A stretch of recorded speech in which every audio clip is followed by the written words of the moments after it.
Civil discourse is important to our democracy because if we lose the ability to talk to each other, then we're in a really bad place. It's that simple. In this very technologically advanced environment, we've forgotten that the core unit of a democracy is a person. It's us. It's those of us in this room, those of us thinking about our moment. And when we lose our ability to listen, hear, and talk to each other, then we don't have a society. It is that simple. Young people are skeptical about civic discourse, about democracy, because the lived political memory of anyone that is 23 or younger, so someone my age, is one of conflict, division, discord. Let me give you my example. I was born around 9/11. I went to middle school at the Great Recession. I graduated high school in the 2016 election. I graduated college in the year that was 2020, the pandemic, the Black Lives Matter protests, the Capitol riots.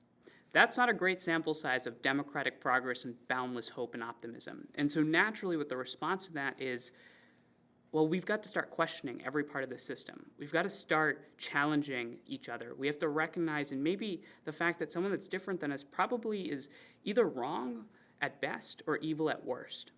So what we have to do with this work is we have to understand and equip young people with the fact that civic discourse, dialogue, listening to each other is not just an activity that's good for your soul, it is the backbone of every social movement in the 20th century. From the Salt Marches in Gandhi, to the MLK civil rights protests, to Mandela in South Africa, those all were built on empathy, on understanding, on realizing the common humanity that we all face. So yes, civic discourse is important. Yes, it's important for each other to listen to each other and understand each other. But if you're a young person, you hear this work and you think, well, I'm dissatisfied and you're just telling me to sit down and talk to someone that's different than me, what is that going to do? Well, let me tell you something.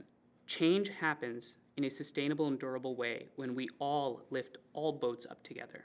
There's a reason why right now we live in a moment of a pendulum, where one thing I advocate for stands right now and it gets reversed the next time, vice versa. So whether you're a conservative and you care about free speech and religion and the decline of community, faith, or you're a liberal and you're concerned about social justice and systemic racism and the fact that some people might be less privileged than others, what these debates do is that they actually help you engage in that collective search of truth, to realize that the conservative that you're talking to might be motivated by patriotic values, and the liberal that you're talking to might be motivated by societal values. But while those values might be different, we're still on the same team, and that's what matters.